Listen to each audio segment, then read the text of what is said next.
Les amis de eSport TV, merci encore de la confiance en nous les gars, et merci de like, merci de abonner, merci également de baisser les commentaires, un plaisir renouvelé chaque fois de partager des informations yi mbokki sénégalais fait pour les maintenir 14 régions du Sénégal àdduna wërngal këpp ñi ngi leen di jaajëfal ñi nekk également ci lalu hôpital yi ci kër yi tëdd feebar yàlla na suñu borom fëgg seen bopp ñu wér ak jàmm ñi nekk également ci kaso yi nga xam ne erreur judiciaire ak génn leen deful moo leen fa yóbbu suñu borom génne leen fa bañ dellu seen i njaboot ñi dëddu àdduna suñu borom xar leen àjjana fi daw si gars yi te yéexee ñu on avance ensemble dans la magie de eSport TV l'actualité en continu ñu waxtaanee ki nga xam ne nag moom mooy Ronaldinho mi tagg Sadio Mané ak Liverpool Mohamed Salah mi fàttaliku li nga xam ne mooy défaite yi amoon contre l'équipe nationale du Sénégal ak Bouna Sarr mi nga xam ne gars yi il est en vacances au Sénégal pour se ressourcer loolu la ñuy waxtaanee mais d'abord félicitations à Serigne Saliou Gueye plutôt milieu de terrain de l'US Ouakam bi nga xam ne nag Cholet la daal di signé contrat national donc joueur la boo xam ne aujourd'hui il est prometteur on lui souhaite bonne chance comme aussi yeneen jeunes yi nga xam ne dañuy bëgg a évoluer également réaliser ses rêves ki ngeen gis nii aussi d'autres ñu ko présenté xam ngeen ko il est du Burkina Faso une légende du côté de Burkina Faso moom la ñemewoon mu nekk seen team manager moom daal dinay démissionné parce que muy Aristide Bansé l'attaquant donc du Burkina Faso mais aussi ki ngeen gis nii xam ngeen ko Bouna Sarr actuellement qui se la coule douce comme ni ñu koy waxee du côté du Lac Rose moom nag mi ngi vacances fii ci Lac Rose Bouna Sarr mi nga xam ne dafa blessé bokkul ci dernière convocation yu Aliou Cissé ci double confrontation yi amoon ci éliminatoire Coupe d'Afrique 2023 Bouna Sarr en quête d'un nouveau club moom mi ngi waxtaan il se pourrait même que mu dellu du côté de la France parce que moom dàqul dem fa nga xam ne mooy ca Marseille am na aussi yeneen proposition mais en tout cas moom xam na ne Coupe du monde bu ko bëggee jouer il faut mu am temps de jeu et ça il en est conscient pendant ce temps également voici gars yi les milieux de terrain yi nga xam ne jàpp nañu ñoo gën a cher actuellement muy Pedri Jude Bellingham Frenkie de Jong Jamal Musiala Mason Mount Bukayo Saka plutôt Bruno Fernandes Nicolas Barella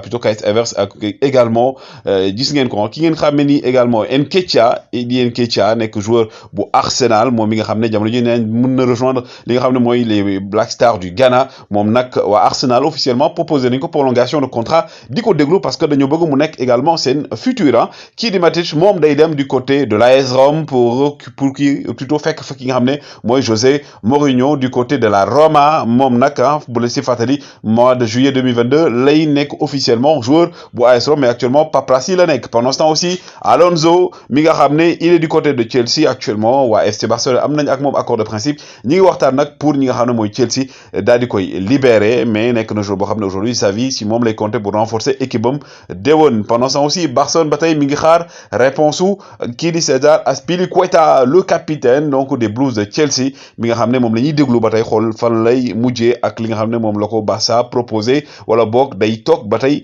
Chelsea loolu la Barça di xam bëgg a xam jamono ji pendant ce temps aussi xam ngeen ko Barça donc ak seen pré-saison bi dañu war a dem ca Las Vegas ñaari match la ñuy am le 23 juillet dañuy jouer ak le Real de Madrid la Casablanca le 26 ñu daal di jouer avec la Juventus de Turin boo xam ne gars yi dinañ ci wax léegi avec également un de ses anciens joueurs Zinedine Zidane bi nga xam ne selon les dernières informations encore donné gars yi waxoon naa ko démb son conseil historique nee na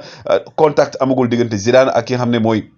Paris Saint-Germain aux dernières nouvelles Zidane moom aussi reposé na troisième offre bi nga xam ne Paris Saint-Germain defal na ko ndax moom actuellement li muy xaar daal mooy Qatar jeex ba mu nekk sélectionneur équipe de France ki nga xam ne mooy nag Mauricio Pochettino waa Paris Saint-Germain dañ cee doyal sëkk suur la ñu def mais actuellement pour ñu libérer ko gars yi ndax moom contrat ba 2023 la jëm il faut que ñu fay 15 millions d'euros pour daal di koy mën a dàq ki nga xam ne mooy Mauricio Pochettino ki nga xam ne mooy Paul Pogba donc les médias italiens nee nañ actuellement il a pris sa décision moom dafa fas yéene dem du côté de la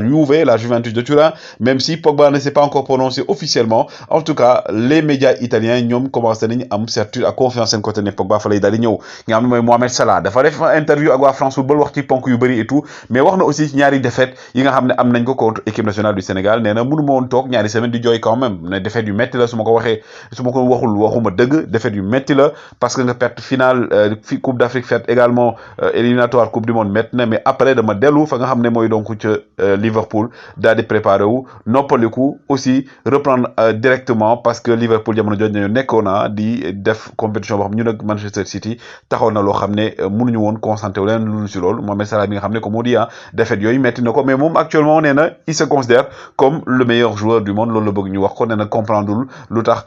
que Ballon d'Or bi passé mu nekk 7e parce que nee na loolu ce n'est pas normal loolu la bëgg pendant ce temps Ronaldinho xam ngeen ko le meilleur joueur du monde pour moi kii moo daax football ci àdduna wërngal këpp ndax li muy football bu dee football kese lañuy wax jël but teg na le teg football rek Ronaldinho moo ci mën moom nag il a encensé Sadio Mané et l'attaque de Liverpool nee na moom